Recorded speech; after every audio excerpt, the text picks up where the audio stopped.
It is FOMC week. I'd like the report card from America on America. What do you make of the economy?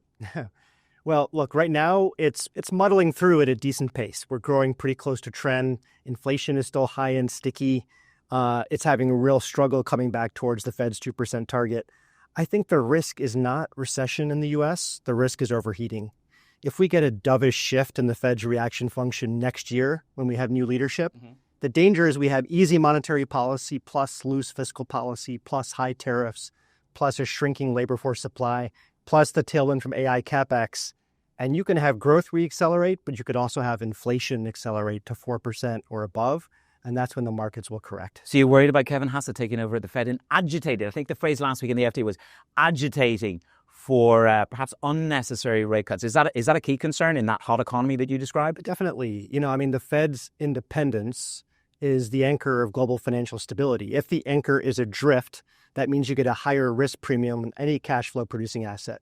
So whether it's Kevin Hassett or anybody else who's perceived to be very close to the White House, that is a threat to the perception of the Fed's independence. So that's something we're going to watch for very closely. Let's talk about volatility. Before I opened up my app on Saturday morning, volatility in equity markets, in bond markets has actually collapsed. Yeah. So I've got markets telling me one thing, and I have a graveyard of existential risk we've just lived through. Where is the disconnect? What is my risk into 2026 on that volatility erupting? Well, again, volatility is going to pick up. The question is when and to what extent. And I think the biggest risks to a volatility spike are ones that we're not talking about, not thinking about. It's a failure of imagination we should concern ourselves with, not a failure of memory. And so I think we have to imagine geopolitical shocks that are not currently in the headlines. What if President Putin decides to invade the non-NATO near abroad or a Baltic country? To what extent is Article 5 of NATO still intact? That's a real question.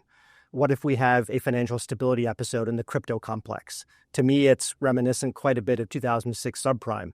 A lot of good assets chasing after intrinsically weak securities. They're getting leveraged. They're getting put into the systemically important banking sector. If you have another accident like we had with FTX, to what extent does that become systemic? Those are the kind of risks that I'm focused on to change this narrative. You say it's because we lack imagination. Those are... As humans, we do. As humans, we do. Those risks you've just outlined, do you think those are real risks or tail risks? By construction, they're tail risks, and there are hundreds of them. And so I think that the key for investors in this moment of complacency and low volatility and grinding higher valuations is that we don't imagine all of the ways in which it can go wrong. And we continue to extrapolate the present into the future. That's the risk. You talk about our lack of imagination, and I think that's a nice challenge. If I look at foreign policy from the United States of America, there's the tech stack, there's the tariff stack, and there is energy dominance. What's the alpha of disruption in 2026? The agitation of those three. Which three will agitate the most in 2026? Well, I think the AI story will remain intact for the next 12 months at least. The CapEx spending plans are $400 to $500 billion just in the U.S. alone. That's going to provide at least half of U.S. real GDP growth over the next year. The risk is much later. So are some of these business models that are being constructed, are they actually durable? Can they generate the revenues?